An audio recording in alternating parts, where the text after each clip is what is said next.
How do you feel when you switch to Geico and save on your car insurance? It's like finishing your laundry and successfully matching all your daughter's baby socks together on the first try. Let's see. Panda socks, fire truck socks, socks with those cute little strawberries on them. You matched each and every one of those tiny socks. I mean, has this ever happened in the history of laundry? And a penguin wearing a cowboy hat socks. Done.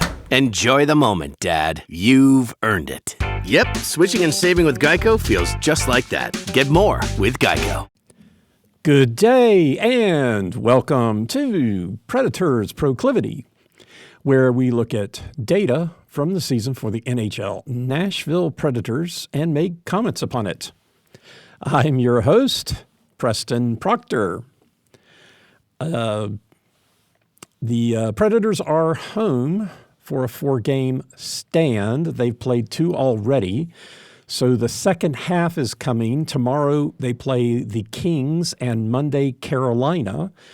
Both of those games I'm going to cover in this podcast. One of the doing a little bit of research this morning while working on the script for today, recognized that one of the problems with doing 2 games in a podcast did not get to report the trade from Wednesday in a timely basis for last night's game. But hey, that's how it goes. I kind of like doing 2 games. I think I think maybe the podcast gets to be a little long, but I think it overall allows a little bit more contrast of the teams, who they're playing and how things are going to go. Anyway, that's so on Wednesday, Nashville traded defenseman Alexandre Carrier to Montreal for defenseman Justin Barron. So Carrier is no longer at Pred, and we now have a new defenseman, Justin Barron. I don't really have a lot of comments to make about either of those players. Liked Carrier. I guess Carrier is how it's pronounced. Let's see what. Not that many points. Minus 14, 20 minutes of time. I thought he was a solid player. I don't know anything about Justin Barron. Definitely, the Preds need to shore up the defense. I think that's the biggest problem that they've got right now. If they had a little more solid defense, maybe they could score more goals. The forwards could be a little bit more aggressive on that. They did score 4 goals last night, so that was not a problem, scoring goals. Unfortunately, Pittsburgh scored 5. So there you go. There were 2 other trades on Wednesday. Pittsburgh also made a trade. So heading into last night's game, both Pittsburgh and Nashville made trades. Pittsburgh traded with St. Louis. Pittsburgh got defenseman Pierre-Olivier Joseph for future considerations. Not exactly sure what's going on there. Joseph was a Penguin until this year. He was an unrestricted free agent at the end of last year, and he was signed by St. Louis, and so now Pittsburgh went and got him back. He played 4 years for Pittsburgh, and I guess they liked him and wanted him back. So there you go. He did not play last night. So he wasn't supposed to arrive in time, I guess. I don't know. He didn't play last night, and neither did Barron. So that was a trade. Not entirely sure. I guess looking at teams and trying to decide if they are making decisions for the future, giving up on the season, that kind of thing, which I think will probably start more in January. That's my guess. Depending on where different teams are, in Nashville being at the bottom of the league, not giving anything away, the teams near the bottom will be able to see their future more clearly than others. I think, as I said in previous podcasts, I think these games coming up on the end of the year are really going to determine whether or not the Preds are going to have any chance at making the playoffs. They needed to be in the last 54 games, 32, 32, 10, and 12. So far, they're 2-1-1 on those 54 games in order to get to 94 points, which is a rough number to push for in order to make the playoffs. And so the teams at the bottom, will have a better idea on whether or not the playoffs are in reach and what do they want to do, so they can start considering how they want to play out the rest of the season in order to prepare for next year. So I think some of that will start in January. The trade deadline is March 7th, so there's still plenty of time. Teams that think they can make a run or need to get better will need to be making changes as well. And so teams that will no longer have playoff aspirations will be in positions to shore up or have players available potentially for the teams that need to make changes for their playoff run. So I think that's why I'm kind of looking at January. Looking at some of these trades, there have been a few articles already out there about who can make the playoffs and what implications that is. So I'm not really too far ahead of the curve looking at this sort of thing. And the reason why I say that is because there were a couple of trades. There was a trade with Nashville and Montreal, which I don't really see that as being a necessarily a giving up on the playoffs, more so than trying to potentially trying to shore up the defense. So I think partly from a Nashville standpoint, that's a good trade. I like Carrier. But I don't know anything about Barron. Maybe he's a more defensive defenseman. But the thing that I did notice, the Seattle had a trade with the Rangers, of all people. Seattle traded defenseman Will Borgen and a third-round 2025, a sixth-round 2025 for right-wing Capo Kakko. I think that's right.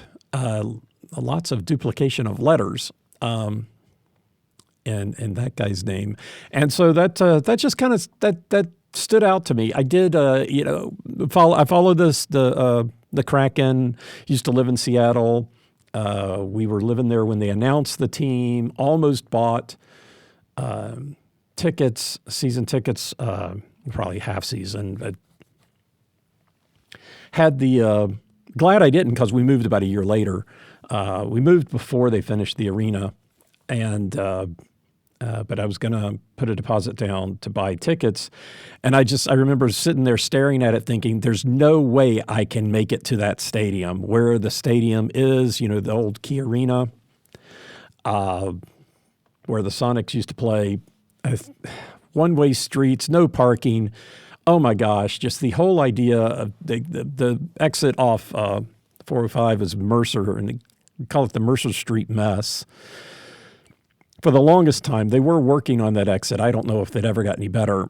But basically, you're exiting off the freeway and then heading onto one-way streets. Some streets are only one lane, especially right around the arena. And I'm like, goodness gracious, trying to get to the game would be a pain in the butt. And there's no way I would want to do it 20 or 41 times a year. And I just couldn't pull the trigger on it, and I guess I'm glad because we moved. But anyway, so we're still cracking fans. We've got our Kraken gear, and so this morning got the email about you could be buying the road and home jerseys for Capo, or get his jersey. The trade happened on Wednesday, and they already have the jersey for sale and advertising it and pushing it. So they're excited about this, and so I think that's kind of interesting that Seattle is trying. I think that's a trade that Seattle's trying to get better. That's what I look at that trade as saying. And right now Seattle is not in the playoff picture. 1, 2, 3, 4, 5. They're sixth. They got 32 points. They're not out of the playoffs by any stretch of imagination, but they're not in it yet. So they definitely need to be getting better, and it looks like they're trying. I'd say right now Seattle would be 6 points out of a playoff spot. Right. And Avalanche and Vancouver are tied at 38 for the first and second wild card spots. So yeah, I think that's Seattle trying to get better. I don't really see the Pittsburgh or Nashville trade as having as much of an implication, but there you go. Nashville definitely have to make some changes. Try to win. They need to win, which is going to be tough for the next two games. The Kings and Carolina both coming into Nashville. Both of these teams are playing back-to-backs around these games. Interestingly enough, both are also playing Washington. So the Kings are playing the Preds, and then the next day playing the Capitals. Carolina is playing the Capitals, and then the next day playing the Preds, which was kind of I thought was kind of funny. Washington. Was Washington? I don't think Washington. No, Washington might also have be playing as part of a back-to-back. Taking a quick look here, Sunday, Monday. So they play L.A. on Sunday and then Boston on Monday. So they're also playing a back-to-back. They play Carolina on Friday, L.A. on Sunday, and then Boston, they're playing on Monday. The Preds are not playing in a back-to-back on part of this. They're going to have a nice back-to-back with Winnipeg and Minnesota at the end of the month. So both of these teams are in the middle of a back-to-back, which made me go out and take a look at what they had done in other back-to-backs. And for the Kings, we are the second game.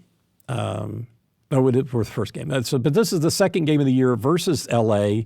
It's also the second game in Nashville. And then the only game in L.A. will be in March. I guess the matchups. I'll get more to the back-to-back situation in the matchup section. So I'm really kind of excited about that. I spent a little bit of time yesterday doing the research. Sorry, but that's a little bit of preview, a little taste of what's going to come later in the show. LA, the Kings are 18-9-4. They are 8-7-3 on the road, so not as good of a road team as a home team. They are second in the Pacific with 40 points, 3 points behind Vegas, and 2 points ahead of Edmonton. And that was as before last night's games. They have 42 points They have 42 points now. They're still 2 points ahead of Edmonton and 3 points behind Vegas. So that did not change. I did most of my prep yesterday. Tried to do a little bit of an update based on yesterday, but part of what I forgot to do was to consider that the Kings had played yesterday. I got some updated stats. But anyway, with Carolina, this is the first game of the year versus Carolina, the only one in Nashville, and they will also meet in March again, like the Kings, but they will be meeting in Carolina for the only game there. Carolina is 20-10-1, 20-10-1, 7-6-1 on the road, so also not as good of a road team as a home team. They are third in the Metropolitan Division. I believe that is still correct. Yes, they are third with 41 points. They are 3 points behind Washington, 8 points ahead of, well, now it's 6 points ahead of Pittsburgh, because Pittsburgh won last night. This is the third game of a 4-game road trip, the first of 3 in 4 days. They play Friday versus Washington tonight in Washington. Sunday they play the Rangers, and Monday Nashville. So it's kind of a rude schedule. And then oddly enough, they play in away with the Devils. So they play at New Jersey, and then New Jersey goes to Carolina on back-to-back days, which is weird. Then they go on the road for 2 more. Let me get that right. Was that? Yeah. Friday they are at New Jersey, and Saturday they're at Carolina playing New Jersey. Whatever. It's not the weirdest schedule I've seen so far. I do think it's weird to play the same team twice in a row. I mean, I guess they did that when they went overseas, but that's a whole different deal. Anyhow, personnel changes. The Kings have been without Drew Doughty, defenseman Drew Doughty, since September 25th. He's not expected back until early January, so he will still not be playing. Center Trevor Lewis, one of my favorite Kings, he's on injured reserve. He does not have any notable stats. He will not be in the game. He's more, I don't know, he's just a fun guy to watch play. I always loved it when he was with the Kings. He went away and came back. When he came back, he got a different number. He was number 22, who is Trevor Moore, who is also, no, Trevor Moore's 12, right? This podcast is really kind of, you'd swear I didn't know what I was doing. A lot of Trevors. Trevor Moore is number 12. That's right. Kevin Fiala is number 22. That's why I always forget about him. But yeah, Trevor Lewis was 22, came back, and now he's, 60 something. Anyway, he's on, but he's no notable stats except I don't like him. Right wing Arthur Kaliev has been on injured reserve longer than Drew Doughty. He's expected back, though, in late December, so not expected back for this game. Trevor Moore's day-to-day, he is fourth in assists with 12 and fourth with points with 18. He's expected back fairly soon. And they did recall left wing Andre Lee from the Ontario Reign on an emergency basis. So that's a number of changes for the Kings, or people out for the Kings. Trevor Moore was supposed to be back last night, wasn't back for last night's game. So just someday he may come back. We'll see. With Carolina, notable out is center Jack Drury. No notable stats, but he's out and expected back in late January. They did recall 2 people from the Chicago Wolves, center Tyson Jost and defenseman Riley Stillman. The people to watch, none of the people I've mentioned for either team. But number 9, right wing Adrian Kempe Number 9 for the Kings. He's first in goals with 16, second in assists with 15, second in points with 31, first in plus minus with 19, and first in shots with number 9 with 90. It's good to see him playing. He's been on the team for quite a while. Wasn't quite living up to his potential, but he is now. And number 11, center Andrei Kopitar. A story about him, indirectly about him, mostly about annoying Vancouver fans. But I'll tell you that story another day. But number 11, Andrei Kopitar, first in assists with 27, first in points with 37, second plus minus with 17, first in shooting percentage, which is the which makes him dangerous. He doesn't shoot a lot. In my opinion, he should shoot more, but he's 25% this season, 10 goals on 40 shots. Last night's game, he got 2 shots, 2 goals. So, yeah. Number 9, number 11, they usually, I believe, play on the same line. And Trevor Moore, who is out, I believe played on that line too. So that was a very dangerous line, still is. Number 9, number 11 for the Kings. For Carolina, number 88, center Martin Necas, first in goals with 14, first in assists with 30, so first in points with 44, plus minus of 3 though. So that's a 41 negative. Third in shooting percentage with 18%, 14 on 74. And then didn't really see anybody else's name, but I hate to just give out one name. I think the other guy to look for is number 20, center Sebastian Aho, second in assists with 24, second in points with 33, a plus minus of -4. And that's your opponents. For the Preds are now 9-17-7, 6-7-3 at home. Had a great chance last night to get to 500 at home. The Preds are 8th in the Central Division with 25 points. They are now 1 point behind Chicago. These games are the 34th and 35th of the year. Last year, they were 19-16 in their first 35 games, a little behind that. The 7 overtime losses now puts them top of the league in overtime losses, tied with 2 other teams. These games are the 17th and 18th home games, and last season they were 11-7 in 18 home games, 6-7-3 so far.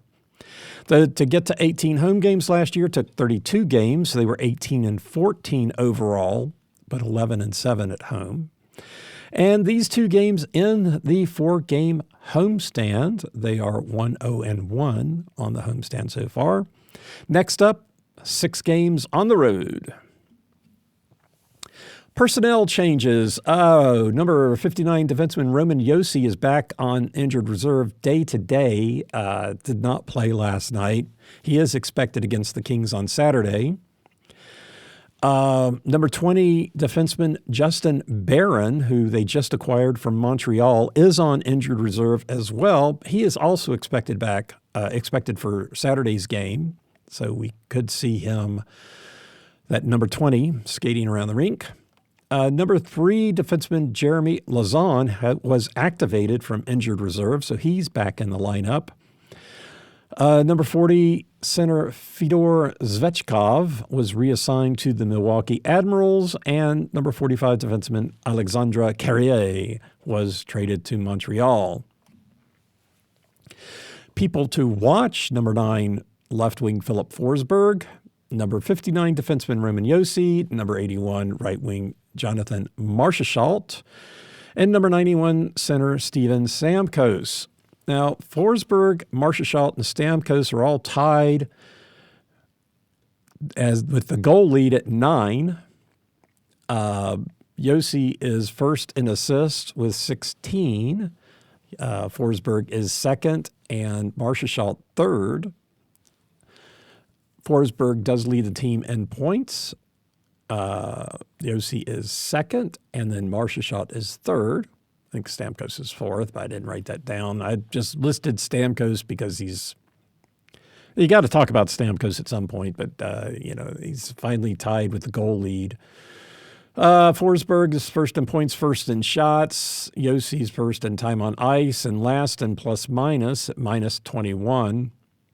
And Marchessault is second in shots.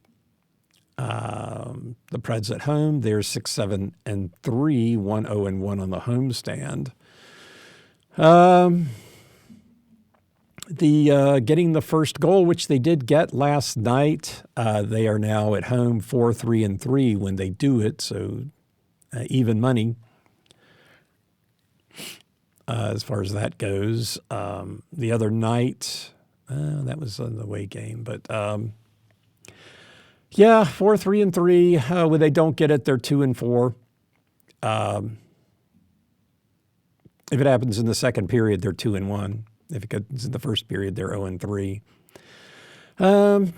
Overall, 500 on getting the first goal, 6-6-5. If they don't, they're 3-11-1. So definitely getting it hasn't shown itself to be a huge advantage, but not getting it has been a big detriment. So better off to get the first goal. They got the first goal last night. They won the first period, but what they didn't do was win the second period, and that's a big problem. Overall, in the first period, they're 11-7-15 at home, 8-3-5. So they're winning the first period regularly. The second period, they're 8-17-8, 4-9-3 at home. So they're not winning the second period. And the third period, they're not winning either, 10-13-10 overall. At home, they do have a winning record, 7-6-3 for whatever that's worth. Overtime, 1-7 overall, 1-3 at home. Where all that becomes interesting, scroll, is in the correlation. It's right below it. Well, that makes it easier. So correlating how, winning the first period, winning, or when it comes to the periods, win, losing, and tying the period, how does that relate to the game? So when they win the first period, they're 4-7. When they lose the first period, they're 1-6, and when they tie the first period, they're 4-11.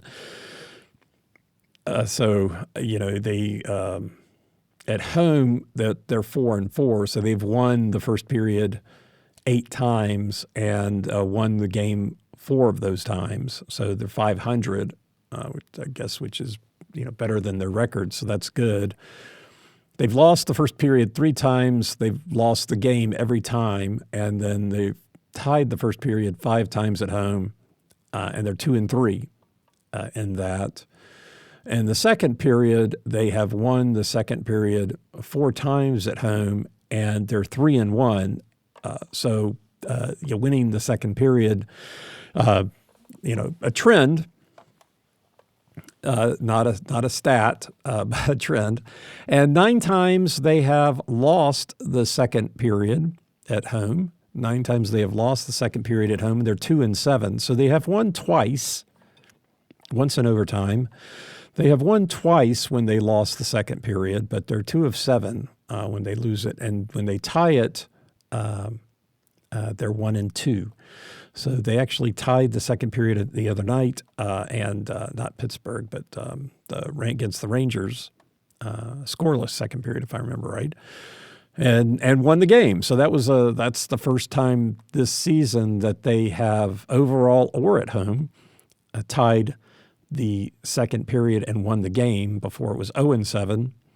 Overall, they're 2-15. When they lose the second period. So not good.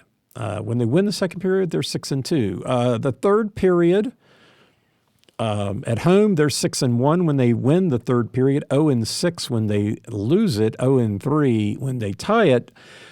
Taking out the empty net goals, they are 5-5 when they win the third period. With the empty net goals, 5-5, 2-10 when they lose the third period, and 2-9 when they tie it. So there's at home 4-1 when they win, 0-4 when they lose, 2-5 when they tie it. The question is, where are they at when they're coming in to the third period, and then they win it or lose it, so that's interesting to look at as well. But yeah, so I think in general they need to definitely be playing better in the second period. Would have made a big difference last night. They managed to win the first period. They were up 2-1, then they lost. The second period wound up going to the third tied, and that was very disappointing loss. The winning goal, 31% of the time at home, it's being scored in the first period. 19% in the second, 25% in the third, 25% in overtime. Getting a lot of overtime games. So that's when you can, weird that the winning goal scored 31% of the time in the first period. The Preds, 50% of the time, getting it in the first period. The opponents are fairly even across the board on that. Scoring in the different periods, the Preds are winning when it comes to scoring in the first period. 24-21 overall, 17-11 at home. The second period at home, 11-19. So that being outscored by 8, which doesn't sound like a lot.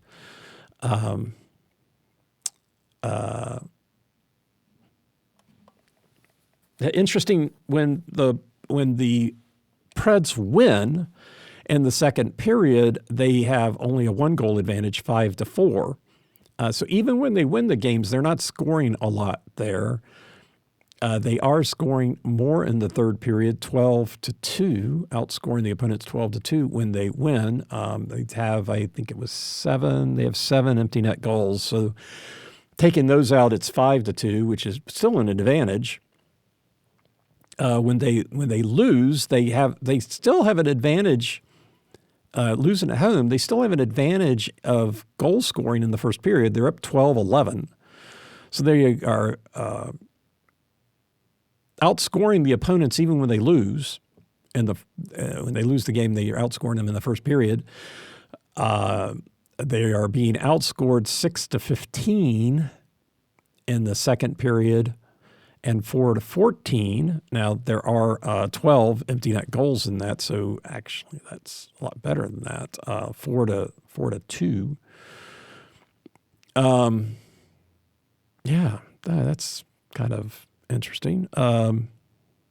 Right? No, that's 5 at home. 5 at home. Sorry about that. That's 4-9. So they're being outscored by 5 goals in the third period. Which is not that bad, but they're being outscored by 9 in the second period when they're losing, and only outscoring the opponents by 1 when they do win. I don't know how they get better in the second period, but definitely need to be scoring more in the second period. Last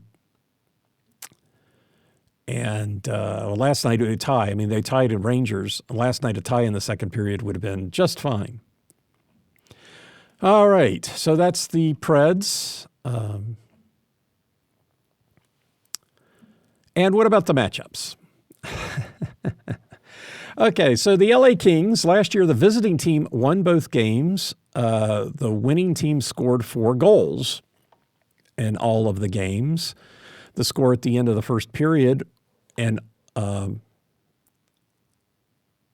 this can't be right. This can't be right because they played 4 times last year. This I know to be true. The Kings are 4-0 in the second game of a back-to-back. So talking about the back-to-backs, they are 4-0. The Kings are playing them in the first game of their back-to-back, and they're 2-2 in the first game of the back-to-back. They lost to Toronto 6-2 and to San Jose 4-2. So not necessarily the best teams out there. Toronto is one of the better teams, but San Jose not. San Jose's down here in the bottom, trying to rival the Predators for that first round draft pick. The first games that they did win back-to-back were against Nashville, the other time that we played, and Anaheim. But yeah, kind of weird. Both games against the Kings in Nashville for the Kings are the first game of back-to-backs. It's just kind of weird. But that's how the scheduling goes. Not sure that. For Carolina, the Carolina is 1-3 in the second games of their back-to-back. They've also played 4 back-to-backs so far. The win was their only home game. They had a back-to-back, which they were away and then home, and they won that one. It was also the second time they played St. Louis on the back end of a back-to-back, and it's the only 2 times they played St. Louis, which was weird that both times they played St. Louis, the only times they played St. Louis was the second game of a back-to-back, but that's how they did it this year, and they lost the first one and then won the second one, the first one in St. Louis, the second one in Carolina. Their last back-to-back was also both against Florida. They played Florida at home and then played Florida in Florida. Lost 6-3 and 6-0 in both of those. And in the first 3 of those back-to-back matchups, the winning team did score 4 goals. So I think Carolina necessarily not playing so well in back-to-back situations. Hopefully that works out for the Predators. Looking at the teams and where they line up, where are they scoring goals, when they're scoring goals against them, looking for opportunities, where the Kings, where do the Preds have an opportunity to, they might have a weakness in their opponents. Goals against, the LA Kings are 31st in the league in teams scoring against them, so they're really good 5-on-5. The Kings have only given up 78 goals this year, Carolina 86 and Nashville 98. So the Kings have been fairly stingy. 60% of them come in 5-on-5 situations, which is fairly low. Carolina gives up 72% of theirs, and the Preds 65%. So also fair, for the Preds, a little stingy, 65%, 64 goals to 47, 62 goals for Carolina. So Nashville and Carolina, 5-on-5, are giving up similar numbers. 4-on-5 is where 19% of the goals are being scored against LA. So their penalty kill, it's 24th number of goals. So it's pretty good. Still pretty good, but 20% of their goals given up when they're shorthanded.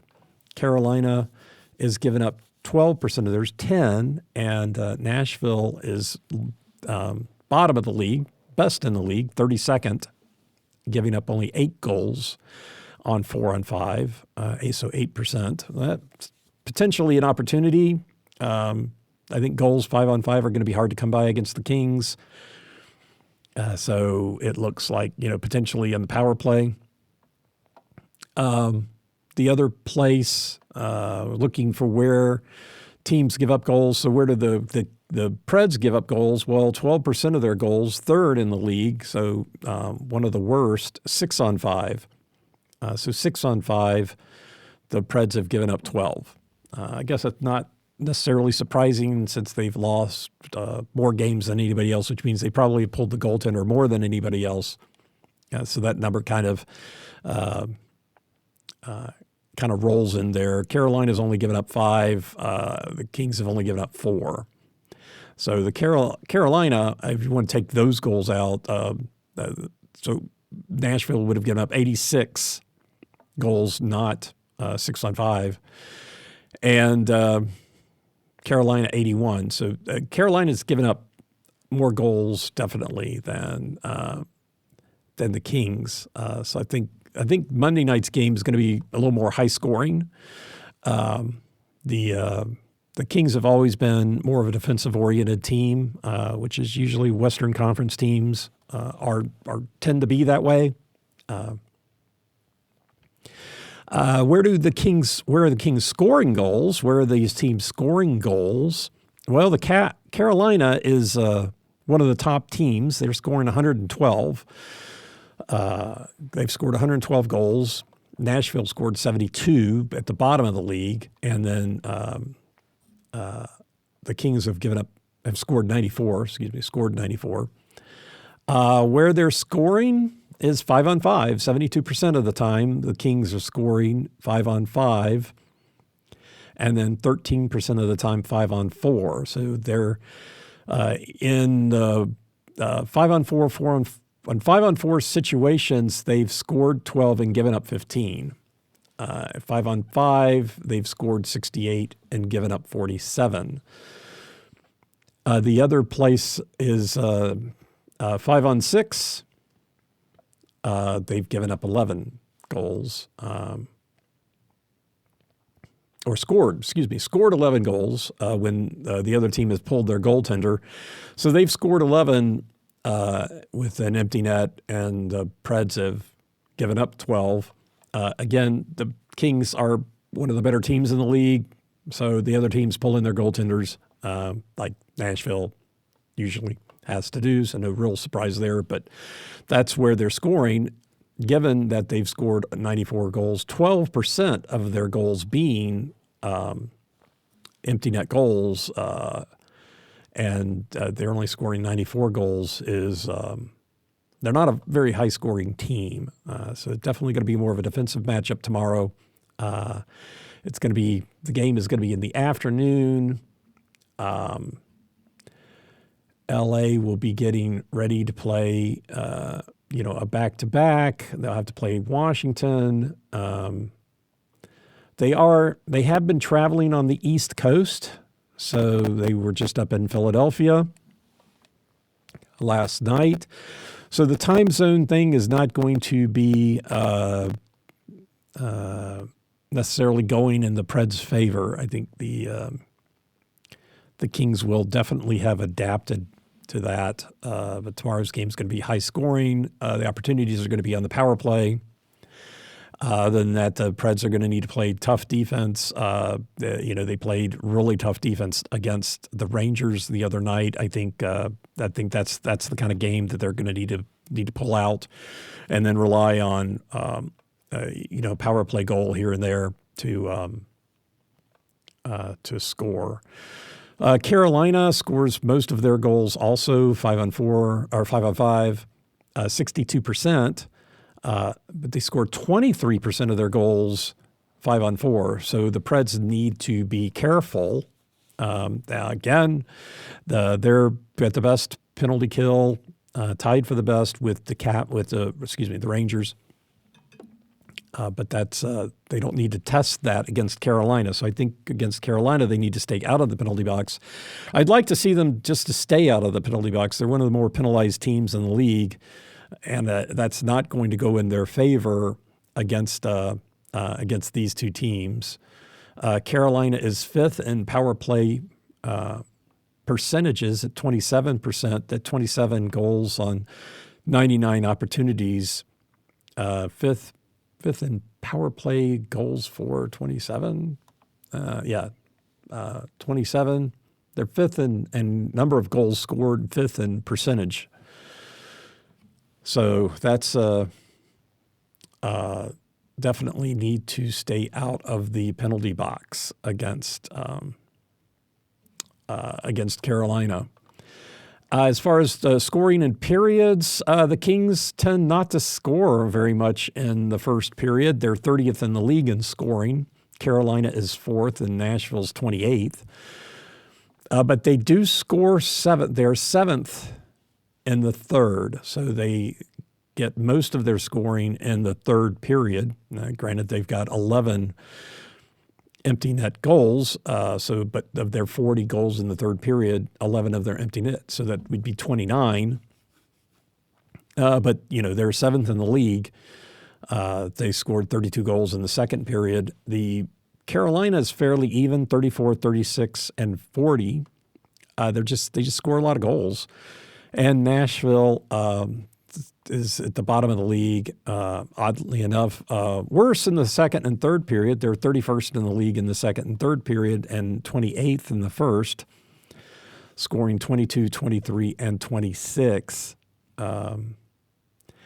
Spending a little bit of time looking at NHL Edge. Nashville actually has the skating distance. Something about Nashville, their skating distance is better than just about everybody they play. That they're better, their skating distance is better than the Kings and better than Carolina. Maybe that's a bad thing since Nashville's at the bottom of the league. And, they're just not skating as much. Apparently their top skating speed is better than the Kings. It's like, okay, I wouldn't have guessed that. One of the other factors, speed bursts over 20 miles per hour. The Kings and Carolina both have that advantage over Nashville. Carolina also has top shot speed and more shots on goal, if you can believe that. There you go. So now, momentum. Where are these teams at? The Kings won their last game last night. They are 8-1-1 in their last 10. So they are on good momentum. Carolina plays tonight, but they have won their last 2. They're 5-5 in their last 10. Carolina will play tonight and then also play Sunday before they meet the Preds on Monday. The Preds did lose their last game in overtime. They are 2-5-3 in their last 10. So they are scoring some points, just not scoring enough. Who to expect in goal? For the Kings, David Rittich and Darcy Kemper are roughly playing about the same number of games. Rittich is 10-7-0. Kemper is 8-2-4. Kemper was out for about 3 weeks in November. He has played in the last 3 games, was in goal for the previous game in Nashville. LA King does have the back-to-back, and I'm expecting to see Kemper versus Nashville and then Rittich versus Washington.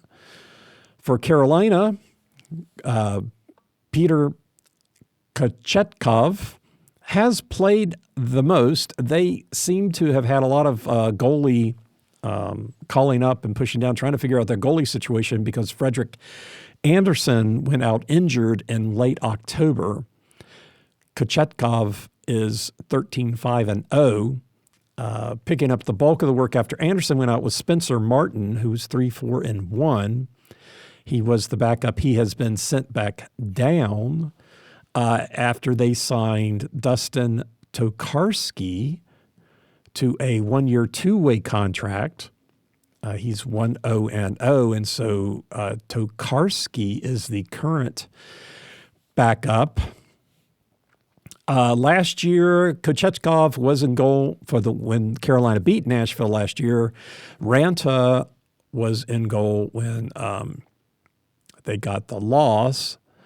Against Washington last year, Kochetkov was in goal for all four versus Washington. He was 2-0-2. Those two losses were in shootouts.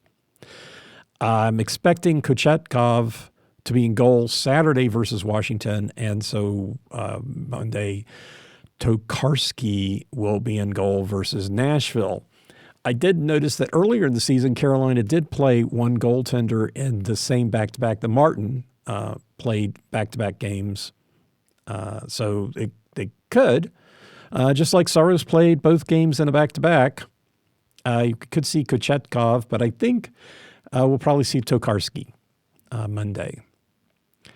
For the Preds, Saros most likely in goal for both games.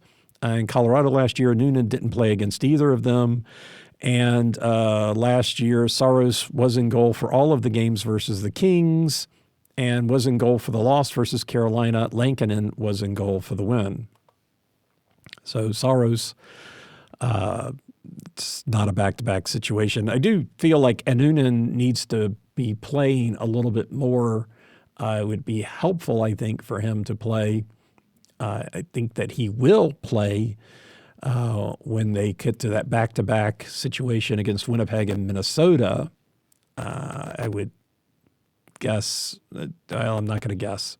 I'm not going to guess yet. I'll have to guess soon, but I would expect to see Noonan in goal at some point in time so that he's got a little bit more in goal time prior to going against one of those two teams.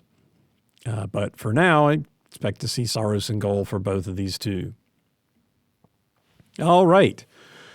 So that's the next two games for the Preds. Sorry, for the Kings again. People to watch: number 9, Adrian Kempe; number 11, Andrei Kopitar. So tomorrow's game is at 12:30. So a little afternoon delight. Hope it's delightful. Really conflicted here. We're Kings fans first. We're going to be wearing our Kings gear. I feel like I need to pull for the Preds, though. I feel like I will. The Preds really need the win. The Kings losing won't affect them so much.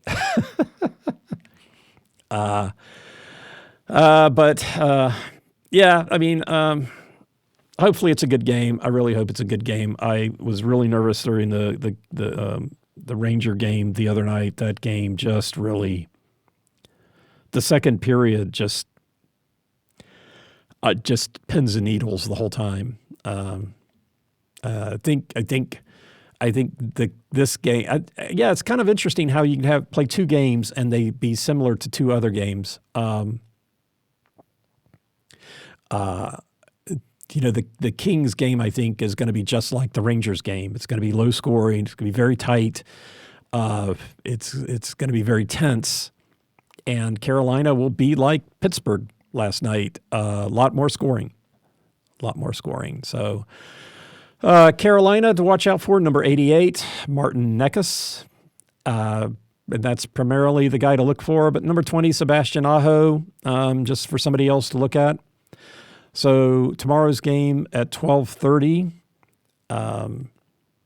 So an early game. I hate the early games on Saturday. It just seems to break up the game. And then we got all the college football games going on too. So that's a kind of a, I don't know, maybe it's from the college football game standpoint, maybe it's better that this game is in the afternoon. I don't know what the schedule is tomorrow. We'll have to have it on. But anyway, and then Carolina Monday night. So number 9, Adrian Kempe. Number 11, Andrei Kopitar for tomorrow. Keep your eye on those guys, especially Kopitar. What a great player. Deserves more awards than he's gotten. That's a whole other discussion. But anyhow, that's the Preds games coming up, the LA Kings and the Carolina Hurricanes. Thanks for listening. I'm Preston Proctor, and you've been listening to Predators Proclivity.